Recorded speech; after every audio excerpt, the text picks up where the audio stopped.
Carl, which brat are you? Oh wow, I love the assumption that you think I would know names. That's crazy. I believe you're more of a Sasha. You know, you give off big Sasha vibes. Re- I'm definitely Yasmin. really? I thought I myself was more of a. That's crazy you're referring to your notes. I don't know how you don't know all the brats' names. Chloe, Jade, Sasha, Yasmin. Come on, keep up. Oh yikes! I was gonna say Molly. Is there not a Molly? No, there's no Molly. There's a Meredith. I'm excited to find out which character I've named Molly. You're gonna be like, "That's Yasmin." Be like, "Oh." Here's the thing: you come to this podcast for one good reason: the research, and that's what we've done here. Is Well, one of us somebody done here. named Dylan's in the film, aren't they? Oh, you're so Deaf Dylan. That's how I remembered. My name's Carl. My name's Oscar, and this is Who Would Watch Who would This? watch it? This. Who would watch this? Who would watch this? Who's gonna watch it? Who would watch 5 Children in It? That's the real goal of the podcast. Who would watch 5 Children in It? Welcome to Who Would Watch This, the podcast where we watch a film, chat about the film, and then try and figure out who would watch this. Today we're talking about the cult classic Bratz with a Z, which currently has a Rotten So you know it's cool. So you know it's hip and for the youngins. Rotten Tomatoes has a 10% on I fucked it. Has a 10%. You take your time. Has a Bratz of it all. Has a 10% on Rotten Tomatoes, a Letterboxd rating of 2.5, and an IMDb score of 3. Oscar, what's this film about? During their first year of high school, 4 best friends face off a domineering student body president who wants to split them up into different social cliques. This film, as you said, Carl, was very lowly ranked. I picked this one because I think it's a modern masterpiece. Carl, before we discuss Bratz, should we go back to our past selves and then just listen to them? See what they have to say? P Bratz? Peanut butter? P Bratz. Yeah, here's the thing. For the whole timeline of this podcast is PB and BB. I'm going to tell you right now, past Carl had no idea what was coming with Bratz. This Carl right now, this is a man excited by what he's seen. So let's see what's happening with him. Carl, next week we are doing Bratz. Have you seen it? I don't know a lot about the Bratz. In The general, merchandise? I don't or know the about the movie? merchandise. Was the movie first or the merchandise first? The merchandise was first. Right, and because I think I get it very confused with like those animated Barbie films. Yes. Did Bratz have it's- animated films? I think so, but I think of a similar, like, very cheap. But the dolls are very popular 2000s. I So think what's pretty... the plot behind the dolls in comparison to like My Little Pony or something like that? Oh, well, that's a can of worms you do not want to open. All right, let's compare it to like Barbie. Barbie's like Yeah. the classic like 1950s, like, and kind of evolved. Always was critiqued, but like 1950 stands for women weren't wonderful. But then the 2000s roll across, and they're like, you know what? I think we've actually nailed this feminism thing. And bam, Bratz. They're like, they're whores. Look at them, their big head and their tiny waist. Your kids are gonna love them. One's called Jade, one's called Chloe, one's called Sasha, one's called Yasmin. You gotta love them. You gotta love them. Wow. The way you're explaining it sounds like you're describing 4 bullies. So I'm keen to see what They weren't. In the film, they're kind of like still bullied, but in the Bratz universe, I remember them being quite popular. They were the popular clique. right. You know, okay. they were quite cool. You know, it was almost like similar to like the Spice Girls. Like they all had their sort of thing, but they were cool. So why have you seen this? Because I had 2 sisters, and when you have 2 sisters in 2007, you watch this film quite a bit. And I think, But why was it you suggesting they put it on? because I said, listen, you guys are gonna confirm to gender roles, and you're gonna watch Bratz. They're like, no, I want to study. I'm like, shut the fuck up and watch Bratz. Here's some little dollies to play with. I need to project. Okay, let me project. It's weird that I haven't seen like anything of this. Like, is this a cult hit? Has this still got an audience, or is it just kind of out of the zeitgeist? I didn't do much research before this. I couldn't find it on any streaming service, so it's popular. It's retained. It's Because I'm getting major like Spice World vibes. Oh, it's just sort of, maybe, yeah, I think so. Yeah. I think people maybe put this back on. I mean, hopefully it's on a streaming platform soon, so then it can be a cult hit. But at the moment, it's sitting dormant on the internet. You know, it's smart of us when we pick a movie that our audience can't watch. Here's the thing: the podcast. I almost, and it's not. This is for legal sake. It's not a replacement for the film, but in an unlegal way, it kind of is. So you know.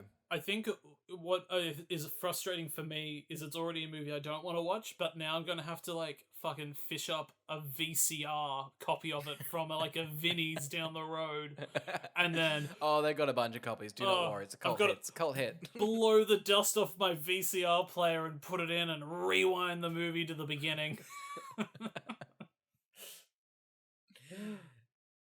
Don't worry, you can go on Laserdisc. It's fine. You can go on Laserdisc.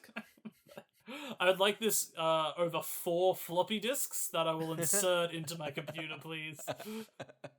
No, a virus. It's just the Bratz movie. Shit, fuck, even worse. So who do you think it's for? You've picked this. It clearly has an audience because you've picked it. Who's for this girls? Only girls. Just girls. Not me though. Just girls. Girls with a U. Girls. A U. Oh yeah, true. Yeah, girls. A U. Oh, girls. Clever. Oh, he's nailed it. I remember this being so bad it's so fun, but as like a 10-year-old, so I don't know what like a 10-year-old's going, oh, you know, this is actually quite clever. So I'm keen to see it again, revisit a cult classic. Carl, who do you think is going to watch it? I mean, I just think that there are, like, I think Mean Girls is sort of at the height of like those 2000s teen comedies. Yeah. So I feel like it's going to be for all the people that were fans of all of like the rip-offs of trying to capitalize on Mean Girls' success. Yeah, fair enough. That's what I think. I think it's like for off-brand Mean Girls fans. What a terrible bucket to go to. It's for fans of Mean Girls too. That's what it is. Very true, very true. If you're like, wow, the second one really has captured the first, I need more of this. Oscar, this movie's pretty fucking wild. This is a bit of a good time. I'm not gonna lie.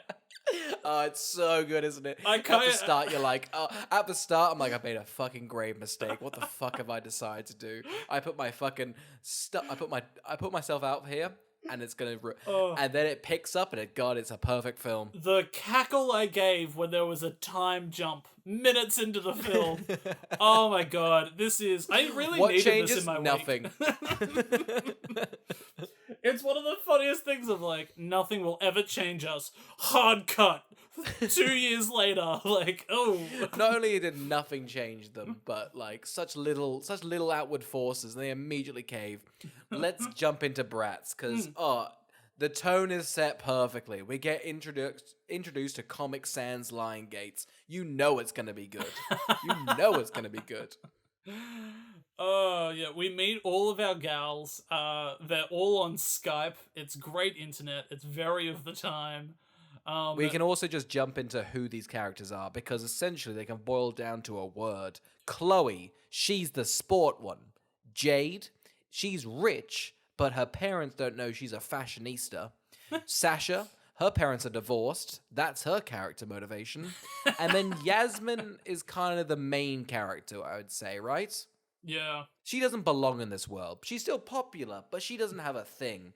Her parents are Mexican, which is weird because it's like, oh wow, but then it's like, let's just go to a Mexican restaurant, take everything here, and that's her house. She lives in a Mexican restaurant. I don't know if her background was like okay to depict that way on screen. There's like a mariachi band in her like lounge room. I don't know if that's the mum's like, wake up, we gotta do the tango. It's very early. We've gotta smack it out. It's one of the weirdest plots in this movie is the mum being amazed by magic.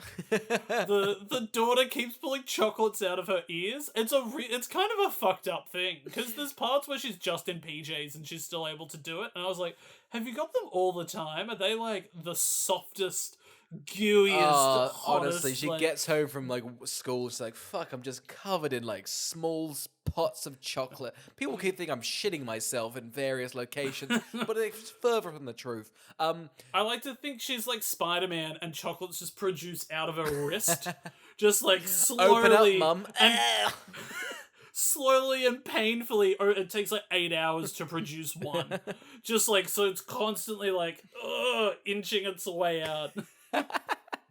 The mum like is like, "Hey, I got some shoes for you. You want them?" And the mum the Yasmin's like, "Don't worry, mum. Let me spider out some chocolate for you." It's like tears rolling down her eyes, her face going red. There you are, mum. One chocolate coin. Lucky you. From behind the ear, and she's like, "I just don't know how you do it."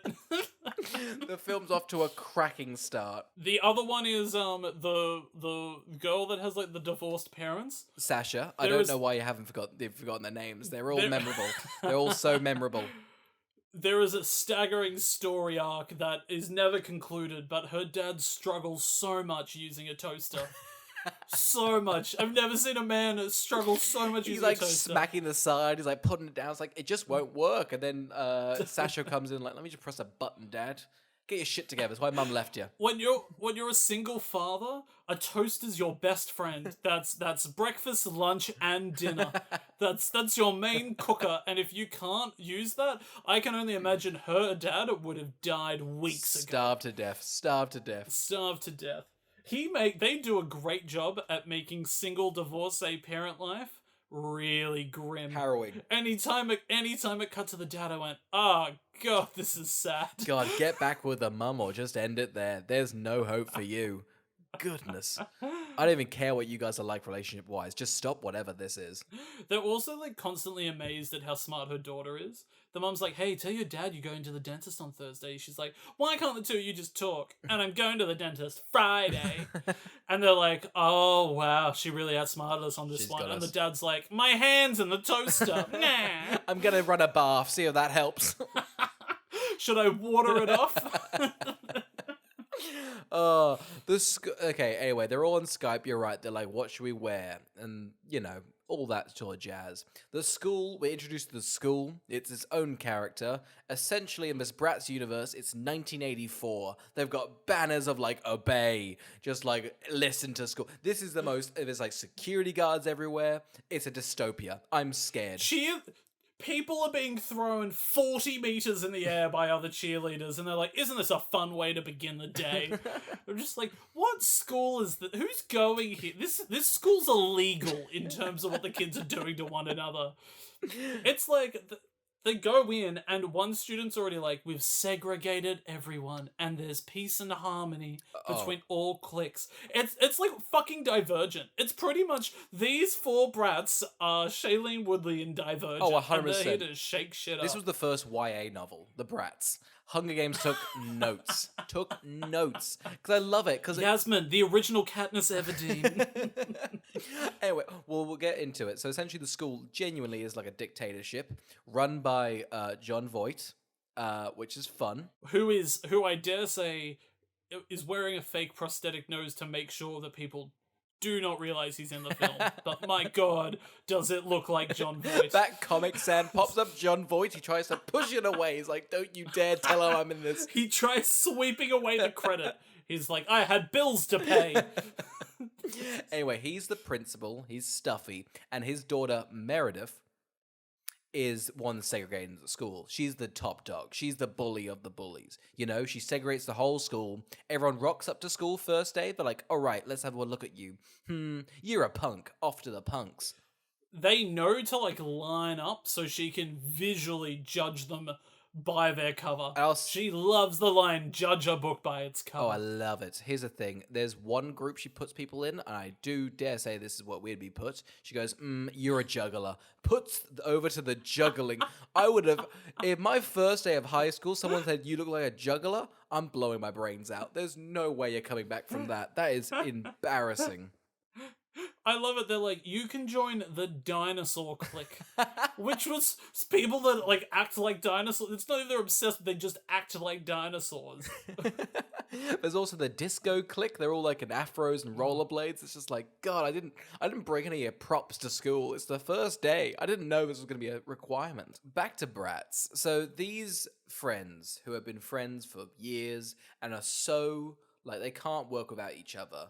Pretty much go, listen, girls, we're not going to leave each other. This clique thing is not going to break us. It breaks them immediately. So quickly. So quickly. So quickly. One woman on a different table was like, hey, come over here. You look like you could be a cheerleader. She's like, thank fuck, these brats are out of my life. She pushes Yasmin down. I do like that also in the beginning out, like the main one. Is she Chloe? Yasmin. Yasmin's the main one. Yasmin's the main one.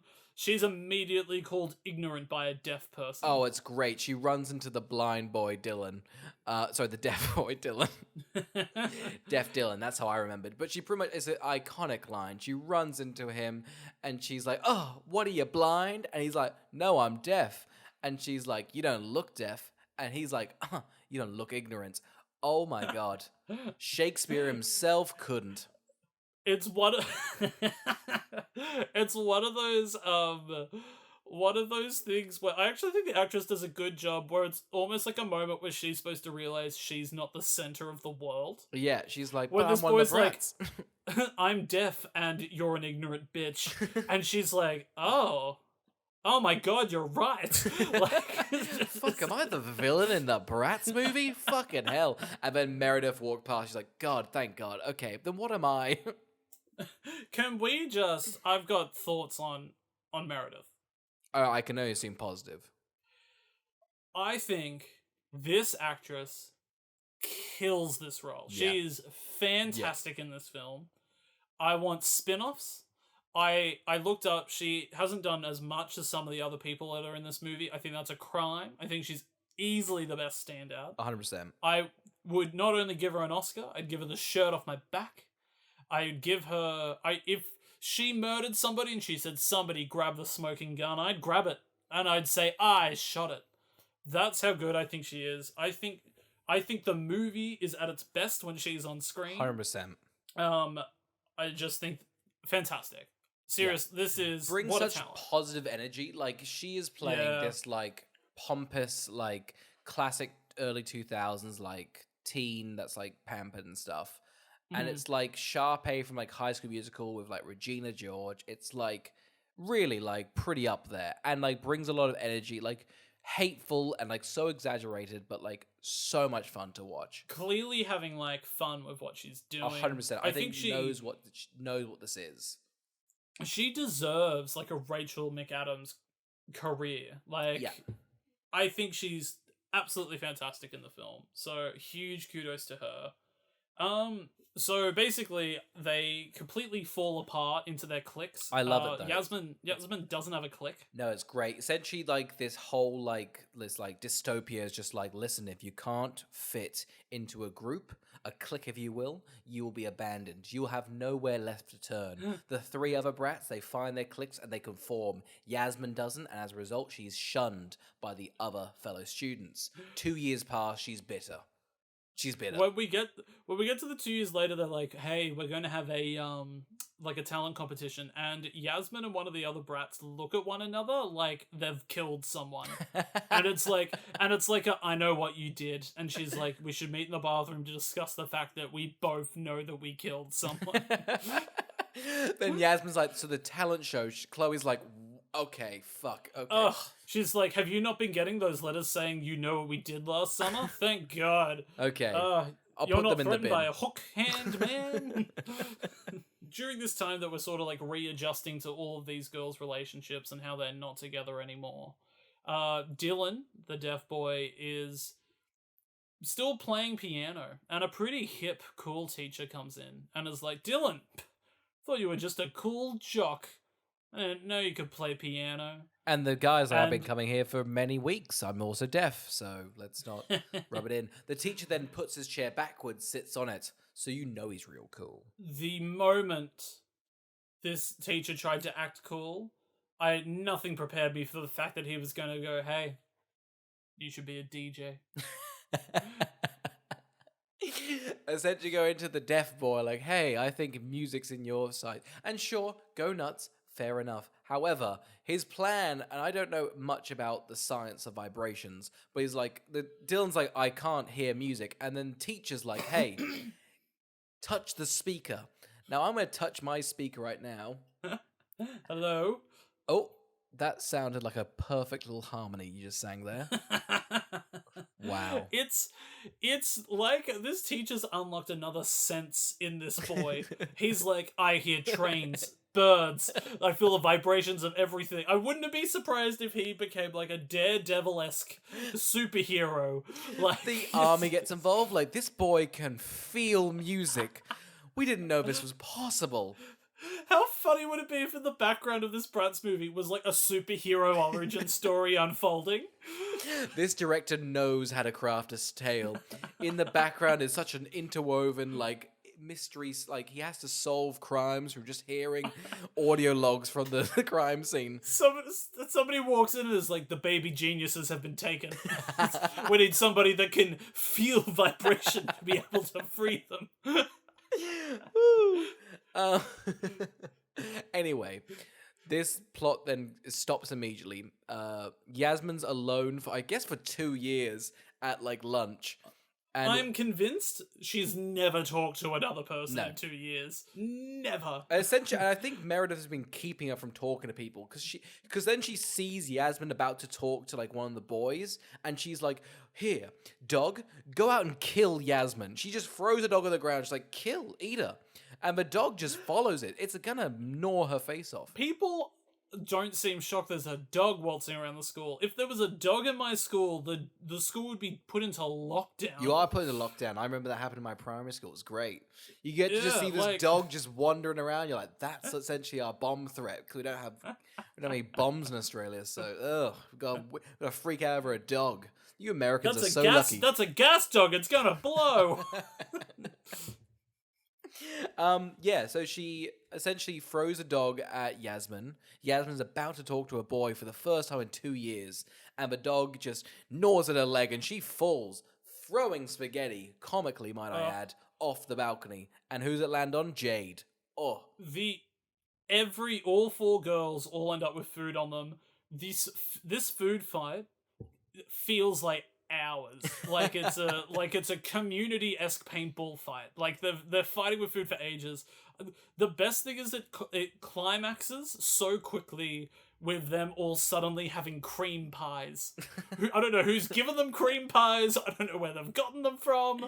I don't know if cream pies are a proper thing in a school to have, but my god, are they smothered in cream. Here's the thing, I think that's on the school. If you're bringing like a card of cream pie, you're asking for a fucking food fight at this point. It's a dictatorship, you're hoping for an uprising. A cream pie comes out, you're gonna throw it. You're telling me your school's cut into small little cliques that everybody has to abide by for years, but the canteen's got cream pies on the menu every day? I can see the future a mile away. You segregate a school, you give them funny food, it's gonna end in a fucking laugh riot. I'll tell you right now, the entire trilogy of the Divergent series is moot if Triss has a cream pie in the first film. I don't know the villain. I can't remember the villain, but Straight at Kate Winslet's face. Everybody goes, and points, and then they turn to one another and go, we're all laughing at the same thing. Maybe we're all not so different. That's pretty much the story of Bratz, but they miss Meredith.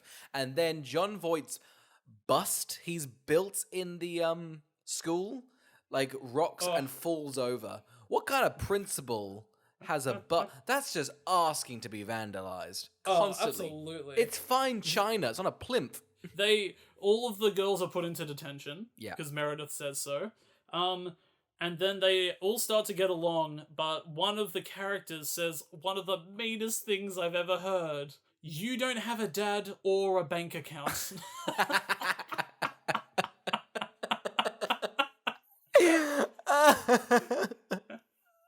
Moments later, Chloe, the one who doesn't have a bank account or a dad, is like, listen, I've got not much else. I'm going to have to be best friends with you guys again. The last 2 years has been rough, and I'll be honest, that comment's the nicest thing I've heard in a while. It's the most crushing thing I'd ever heard. I don't know if I could ever be friends. If somebody said that to me, they'd be like, guess what? Not only do you not have a parent, you're fucking poor.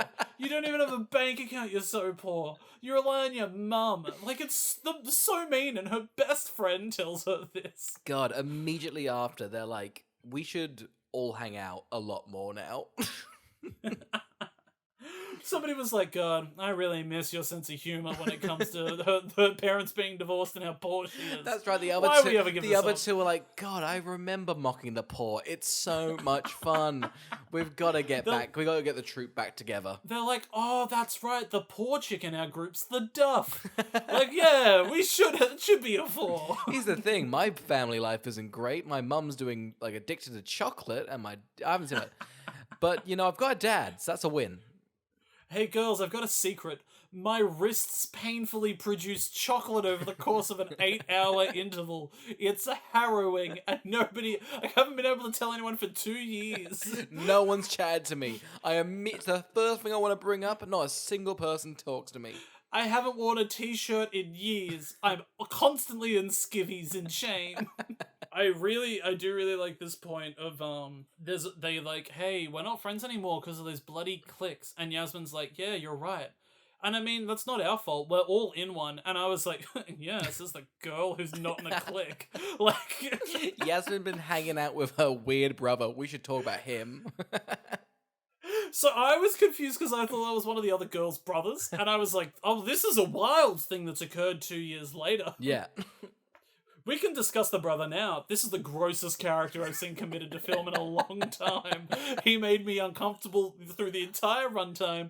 Pretty sure he's hitting on a girl that's like a quarter his age. Yeah, he's only like 14. A girl is like 7. He's just like, hey, Mamacita, wanna fuck? And he's like, ah, gross.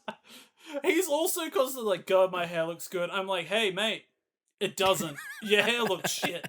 You've not got good hair. He's like meant to be like they're part of like a Mexican family, but I'm pretty sure everyone in the family is Italian, and this kid's like is doing an Italian.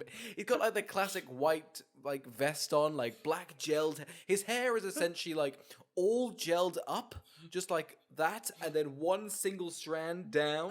He's like a gremlin, except it's like if you feed him food after midnight, he just oozes Italian.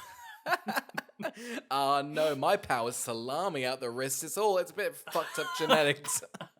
Mum shouldn't have eaten chocolate during the pregnancy. It's like, oh God, I'm producing so much margarita pizza. This is an awful character. I hate him. There is a weird choice that he swims in full clothes. I hate this character. He almost derails the full film. Thank God for Meredith. Thank God for her. She's the anchor of the entire picture. Brings it back up. Anyway, the Bratz are back. Meredith is freaking out. She's like, fuck, my dystopian schoolyard is breaking up because if one of the cliques breaks up, then the whole cliques break up. They'll learn. They'll become sentient. They'll learn that they can disobey their masters. They are like, we're never going to break up again. And honestly, I thought this would be genius if the movie cut 2 years later and they still weren't friends.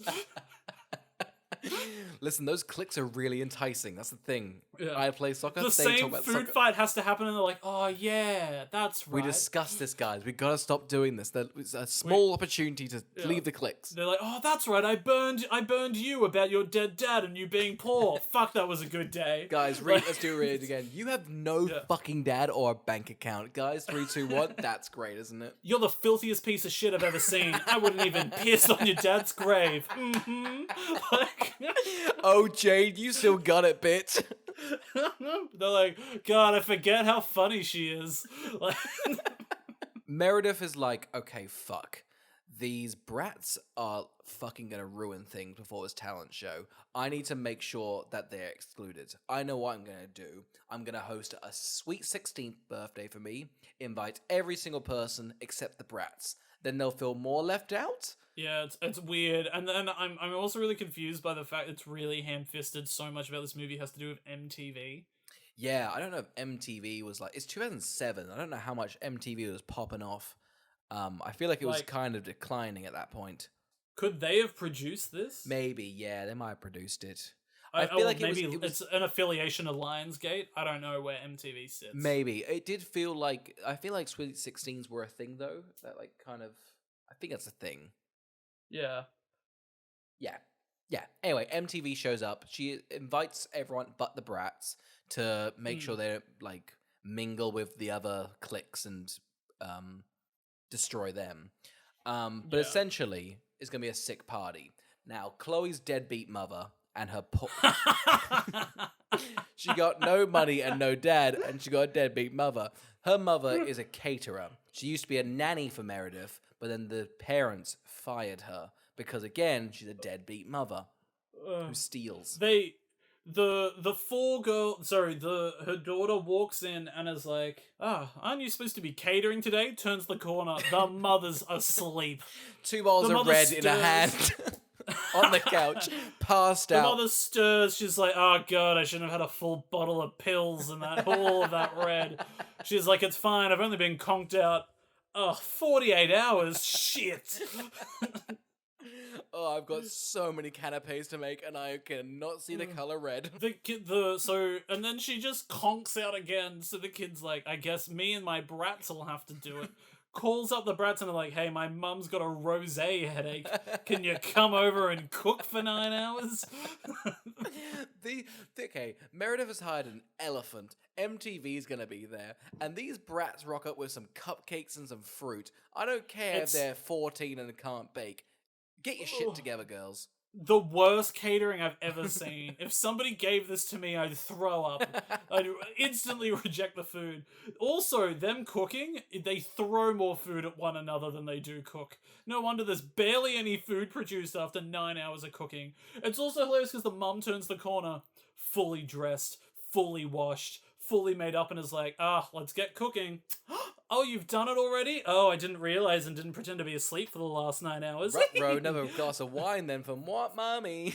Uh-oh, wash down the wine with more pills, am I right, baby? Way! It's hilarious though, because these girls work really hard, and then the mum guilt trips them into being waiters. She's like, I know you worked hard, but I'll just cancel it. It's fine. My waiters, they pulled out, so you guys gonna have to do something. They're like, fine, mum, whatever. She's like, also you're gonna be wearing clown outfits. They're humiliating. So, you know. She's like, also none of you are getting paid. And I'm not paying for those ingredients. I'm not paying for those ingredients you guys bought. Yeah, she's like, I don't care if you're out of pocket. She's like, this is actually really good timing because 1, I had no intention of fulfilling the order, and 2, I never had waiters. So this really fell into my lap. Here's the thing: the rosé and pills had a purpose. They weren't, but I mean, I'll take a win. I'll take a dub. The mother's like, is it abusive if you've fallen into my lap and I don't take advantage? I don't think so. Get into those clown costumes and get to the party. Anyway. They're at the party. Meredith's like, "Ugh, what the fuck are those brats doing there?" But Jade has a solution. She brings a sewing kit. She brings a spare makeup kit. Chloe doesn't bring anything. She is poor, as we've established. But then they make the 14-year-old clowns, which weren't sexy. I'm a bit uncomfortable at the age. How old are the brats meant to be? I didn't think this was okay because then everyone fawns over these girls. I was like, they're like. This isn't. Well, you can't do this. So it's the first year of junior, which is year 8 for them. Yeah. So they're in year 10. So they're 16. So that's. But why do they need a scholarship at 16? I think college for in America, you're saving up for you're thinking about the costs year 10. But essentially, they should be sexualized. That's the main blanket thing. Anyway, a gaggle of men go crowd them. I assume because they haven't been fed, or they're pervs. Either way, it's a lose. I don't think it's okay to bring out these girls, sexualize them, and then also have one of the brothers running around going, no. Basically being a predator, being click, click, click, click, click. Which girl shall I get with short my enough hair? to get to the clown dress. You're like, oh god, someone kick that small child. He keeps making noises and goo everywhere. The mother clearly has nothing to do with him because he does not produce chocolate. So he's a lost cause and it's not his fault. The dad loves a margarita pizza, but he passed away sadly. This party's pretty outrageous. It's better than the blank check party. Oh yeah, and Blank Check had $1 million. The Bratz just had like a Mm. bit of an MTV sponsorship. They got an elephant. They get a big cake. Meredith falls in the cake. She's angry. She's annoyed, but she won't let She won't let these filthy fucking brats ruin her day. She's got a song prepared. So she's like, I'm going to embarrass you all because I guess, yeah, because Yasmin's a good singer. We know this because the deaf guy came in and was like, I feel your voice. Yep. And it's amazing. Felt it across the And school. again, across the school. He's like, I was saving thousands of people from a burning orphanage on the other side of the world, but I heard your singing voice and I had to fly back. That's right, not with an aeroplane. I also learned flight while I was away. Is he Man Bat? Is that the power of Man Bat? I'm pretty sure. He's got like sonar. He can feel vibrations. This man is an incredible specimen. He should not be out of school. He should be... He's like, and I can see you too, and goes, Caw! And little circles come out of his mouth and bounce back at him. He's like, I know precisely how far away you are. She's like, but you're not blind. You're like 2 meters away from me. I'm very close to you. I don't know, like 2.5. I don't know. I can feel the vibrations of your voice. It's not super accurate. Yeah, so this party goes awry, and it's because of 4 girls, and so Meredith coins the term... The Bratz. Bratz. Those dumb brats. We love it. I can't explain to you enough. I was pretty in and out of this first half. Crazy that you said that. The moment she said brats, chills. Genuine chills. I did not expect it to go this way. From this moment on, I am hooked into the film. That this is like a movie moment. This is like, I haven't experienced this in such a I was like, they worked out a way to put the title in the film. Genius. Genius. And I didn't expect it here. It was just, wow. Wow. It's a perfect film. And yet we've still got 40 minutes to go. Yeah, and you feel it every minute. At this party, we've also got the creepy small child. Meredith says, come over here, small, weird man who shits out margarita pizzas. He's like, got any dirt on your sister, Yasmin? He's like, yeah, here's a pretty harmless video of her singing with her mum with a skincare routine on. It's just like literally one of the most wholesome videos you could record your sister doing. This is like, but for Meredith, this is the Watergate scandal. This is the biggest. This is pretty much like shitting on herself and then eating. It's 2 girls, 1 cup for her. She's like, this is the most humiliating thing she's ever gonna watch. I'm gonna keep this is going to ruin her. People post this on their stories now, pretty like happily. Yeah, this is like honest. You almost try and like fake this situation to almost brag to people you have a good relationship with your mum on Instagram. This video she posts is every video on Mother's Day, where kids that have not seen their parents in a while, like, oh, love your mum. This is one's for you. And it's like it's those videos that they post on Mother's Day where they like have the video and then the caption's just like, gone too soon. Here's the thing about people with dead mums. They're always made about them on Mother's Day. And it really isn't. Your mum's dead, Get over it. Here's the thing about some people's parents. They don't have them and they don't have a bank account either.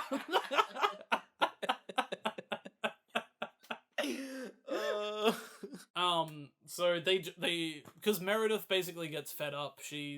She tried embarrassing everybody. It didn't work. She tried using the party. It kind of worked. Everybody kind of goes back into their cliques, but Meredith gets embarrassed because she falls into the pool. She's kicked by an elephant, which I think would kill you. Her spine's broken. Her spine's gone. She's just laying face down in the pool, just like just those fucking brats with her last thoughts. She sinks at the bottom. She screamed Bratz before not being able to kick because her spine was severed. She just sunk. So her plan now, she's like, fuck, okay, the clicks are back intact, but I gotta make sure that these brats are finished with. She's like, cool, I'm gonna rig this talent show. She's already showed that she's an amazing singer. She also gives a great song at her party. We won't go into it. Yeah. Anyway, she's like, all right, so she heads the talent show judging panel. So she gets some of the worst acts on. She gets someone who's bad at stand-up. She gets a juggler. She gets just a range of bad people. Now, I will say about the stand-up comedian. Did you notice anything about him, Carl? No, I didn't. Please indulge me. That's Chet Hanks. Is it? Yeah. Fuck off. That's Chet Hanks. He has the best line in the entire film. I get enough exercise pushing my luck. That's his stand-up. It gets no laughs, and she puts him through as a pity thing. That man would kill. I hollered at the screen, clicked. I did like slam poetry and went, give him the scholarship. Give him the scholarship. Yeah, no. I can't believe that's Chet Hanks, but I'll tell you what. Fair. Yeah. I get it now. He's in a great film. That's the thing. He was like, Dad, I've seen you in Forrest Gump. You know, what can I be in? And Tom was like, listen, Bratz filming. And Chet was like, get me on the set. Tom should be like, hey, Chet, you should be fucking thankful I didn't put you in Twist. All right? You're in Bratz. You're welcome. Jude Law having the exact same argument with his son. Just like, Dad, you cunt. So, because Meredith has some juice on all of the girls, some juicy gossip. Yeah. Because she's afraid the Bratz are going to win because they've decided to also enter the talent show, call themselves Bratz. Meredith is like, hey, I'm going to leak all of these girls' private information to the school unless you break up the band. Stakes could not be higher. Yasmin has to make a decision. Humiliate all her friends, or tell her friends that this is happening and they can sort out an issue, or say to the friends, hey, we're done and this is my decision. Essentially making all the friends hate her. Yeah, it's also one of those things where once you learn what the gossip is, so inconsequential. I'd be sitting there and be like, Meredith, this is all you've got? Yeah, good fucking luck on the talent show. Good fucking luck. I'll be seeing you there. My Mother's Day post, what do they say? Who's the other one? I think Chloe's, oh yeah, this is pretty funny. Chloe's mum, who, again, the drunk rosé pill popper, get this, stole from Meredith. I believed it. I didn't think that was a cruel rumor. I thought that was real. And then she has nothing really else than anyone else because Sasha's a nothing character. And I forgot Jade's secret is that sometimes after school she gets changed into better clothing. But she's a straight A student and she loves her parents. All of the girls have such little problems to overcome. So it's just like it's not even an secrets. Arc. It's not even an arc. It's just a plank of wood you'd put over a river. I think this would have been the good moment to reveal that it was Meredith is the one that knows what they did last summer. Yeah. That'd be powerful. That's what would have worked. When we get to the talent show, I'm fucking wowed by Meredith's performance. Oh yeah. Here's the thing. So good. Meredith should have won. So good. Meredith should have won. Meredith was robbed. Absolutely, Meredith was robbed. The Bratz song has little moments of catchiness, but Meredith is like, there's attitude, acting, the lyrics are there, the music's groovy. Have I downloaded it onto my Spotify? Yeah, you fucking bet I have. I think the song hits. There's this line, 10 mil on MySpace, wow, wow, wow, wow. And it just captures that whole, it's really good. Anyway, so they're about to go on the talent show, but I think Chloe's mum's just like, hey girls, maybe Yasmin didn't want to do that for other reasons. And they go, yes, that's probably it. And then they immediately get back together. The Rosé mother's like about to hit a bong, and she's like, you ever considered other people have shit going on with their lives? It just lights up, and the Bratz go, wow, you're right, mum. Thanks for that. And she's like, I didn't fucking catch any of that, but I'm going to hit it again. I've got a podcast. You guys want to listen to me? I've got thoughts on things. I've got opinions, and I've got to say them. Yeah. She's dicing up her weed and is like, you girls listen to Joe Rogan lately? He's got some pretty insightful stuff to say. Oh, you gotta do DMT. You gotta do DMT. It's fucking change your life, man. Anyway, what your Bratz want? Oh, that's your name? She's like, oi, you Bratz, you guys invest in Dogecoin yet? Guys make She's Bratz coin. Hasn't Bratz paid coin. off for me yet. I'm so in the tank. Can I bum a 20, man? Can I just need fuck? And then the girls leave and she looks over from her bong to the kitchen and is like, fuck, I had another event to cater for. Fuck, where am I gonna find 4 clown waitresses now? God damn it, those bitches have gone to the talent show. Yeah, so we get to the talent. So the talent show's happening. Meredith has performed. She's wowed the audience. Nailed it. So good. I don't know why the Bratz bother trying to even compete. I don't think it's worth it. They piss out Bratitude, which, just does not do anything for anyone. Apparently, they tie. But everyone's, like, nodding and, like, clicking. Like, that's not a bop. Meredith was getting everyone standing up, cheering. Yeah. Bratitude sucks. It straight up sucks as a song. Oh, yeah. The Meredith one's way better. I don't know where the Bratz got all those floating televisions from, but that's a giant fucking production to do last minute. Yeah, considering they were pulling people out of the audience. Just like, hey, can you learn a routine in minutes? No, seconds. Seconds. It's like, yeah, I guess. It's also one of those weird things, because they go on and on about how Yasmin can sing, but then it turns out all of them can sing really well. Well, no, one of them better than Yasmin. All of them can be changed in post to sound like a 30-year-old woman singing the songs. Like you're never at one point like, wow, that's their voice. No, this was done like Les Mis. It was recorded live. Oh wow! So you get the rawness of the voice in the song. Ratitude, like that. That's pretty much the whole song. Did I sound like a 25-year-old male when I did that? No, because I'm not dubbed. Here's the thing about this podcast: we would never dub our words. I'll do an audio gag there if I edit this one, but if not, then you can just see the insides of this podcast. And now begins an argument. How dare you set me up for something you know I cannot edit? You know I'm not going to be able to live up to that. I don't care if this goes into the podcast. This is staying in. I'm fucking sick of it. Who will be able to see that you, as a host, are gaslighting me into editing weird bits into the show, and I don't have the capability or know how to land them? They always land. Always weird bits that go for too long, always land. Anyway, they tie. John Voight, I don't get it. John Voight's the judge, and he's like, my daughter... I guess it's a tie. Anyway, my daughter wins the glory, and the poor kid can have the scholarship. So everyone wins. How funny would it be if the poor kid gets the glory and the scholarship goes to Meredith?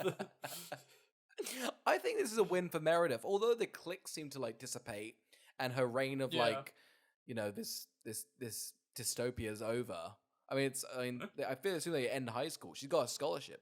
Anyway, I guess they win. Yeah. Somebody from MTV's like, oi, I'm not a predator. You want to work for me? It's funny you say he's not a predator, because that's the director, Carl. That's the... Is it the director? It's the cameo of the director. The director's like, hey, Meredith, you sounded great. He lists off a big list of things that's good about Meredith. And he's like, but you're not ready for fame. Turns to the Bratz, goes... and tries to list off some compliments, has nothing. He's like, you sang that song good. You guys got stardom in your future. He's like, Meredith, you were not only flawless, but the choreography is just... I've never seen such fine... Did you choreograph yourself? You did? Wow. I've never seen such fine... Oh, and the Bratz? I've got notes. But you guys are going to be a star, because hear me out, you listen to me, and that's enough. I think it would have been funny if the manager was just like, Meredith, you'd be perfect if only you had 3 other friends. Bratz, you've done it. We were looking for a barbershop quartet, so that's perfect. You guys have nailed it. We were looking for a minimum. We had a minimum number order that we have to do. So this is a nice little bundle. The film ends, the credits roll. They're doing a bit where they're stalking them out, but I turned the film off. Did you watch this? I didn't. I had no clue. No. I again kind of like twists as soon as we got to the MTV manager being like, do you want a job? I kind of went, and I think we've reached the end of the film and turned it off. I'm done. The film should be done. Yeah. One of my favorite things was a friend of mine in high school. His girlfriend just also does the same thing, but with good films. And it drove him wild that she'd be like, yep, I think we get the gist of this, and would just like turn off a movie. And he'd be like, "Yeah, we watched like Life of Pi," and he was like, "I thought that was like fantastic, but we like turned it off because she was like, yeah, I think we get what it is." And I was like, "Spoilers for Life of Pi," but I was like, "So you didn't get to the point where you found out that it's like he had to kill the chef and eat the bodies to survive on the boat and imagine them as animals for his grief and trauma?" And he was like, "What are you fucking talking about?" Here's the thing about that, Carl. See, we're professionals here. That cheap podcast, whatever it is, has nothing on us. When we close the film, luckily for us, we can normally assume it's over. But Yeah. I think we're more professional here, you know? It's like, I know when we're watching a movie, we're not getting a near seconds ending twist from the end of the film. And if we Like, do, it's here's the thing. I don't think anyone's going to watch the film to check up on us. absolutely There's no not. accountability. There's no accountability for us. I don't think they'll get to the end of the podcast to find out I even turned it off. So I think it's fine. This bit right here. If you finished it, fuck you. We can say that. Yeah. No one's listening to this bit.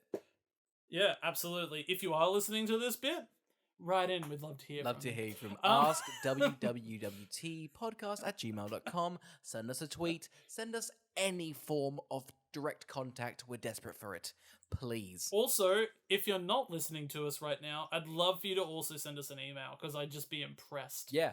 Send us an email. Is the thing. You don't have to be a fan. If you're listening to this, ask wwwtpodcast@gmail.com. Anything. Send us anything. A JPEG you found on the internet. Just anything. We'll take anything. A link to a funny YouTube video. Our addresses. Seriously. If you're swatting us by email, I'd be interested. At least it's a bit of a form of communication. Send me a JPEG that's supposed to be transparent but isn't. You know what that's called? And I've learned from doing this podcast. It's called, if you look up PNG, that will give you the transparent background on Google searches. So that's a little handy tip for you out there.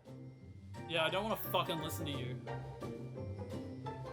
Oscar, who would watch this?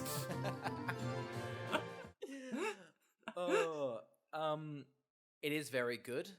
Rewatching it, I don't know if it's like a banger I want to put on all the time, because there are bits that kind of dragged. I'm just kidding. It's a perfect fucking film. Everyone should be watching it. Go rent it now on the streaming service. It doesn't exist. No, listen. It's definitely one of the more entertaining ones we've done. I think it's a perfect so bad it's good. I think there's some slapping songs. I think Meredith is shining. I think who'd watch this?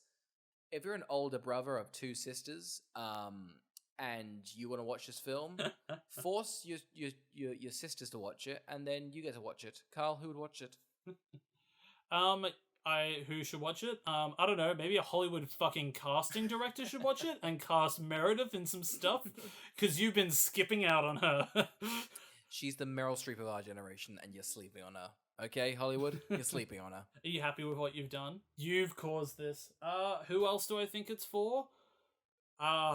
Maybe goody two-shoes that want to get a little shot of adrenaline as to see what it's like if they were to act as a brat. Because this is it. This is how brats I don't act. think they act very bratish. I think they're pretty, like, good of heart. And they're pretty, like, straight 180. As a result, they're like, not very brat. Wasn't Dennis the Menace a brat? Like, he's more bratty.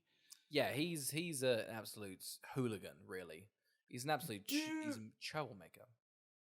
So are the actual dolls, like, more bratty in characteristics, or are they also just popular girls? I think they're very popular girls that have, like, similar...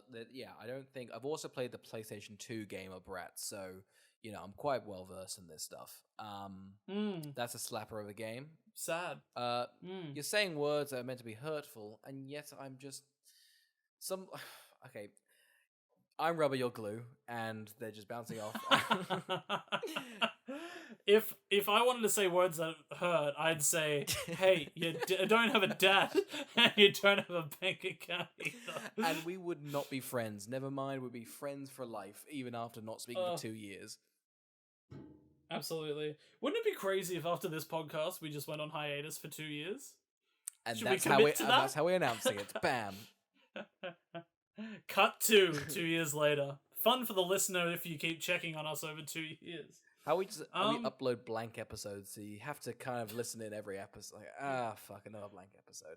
People are like, oh, yay, another blank check episode. And they're like, it's just blank. Carl, do you have a little... On Guy Fawkes Day, we write blunk. What a Oh, that was like a joke. That was like a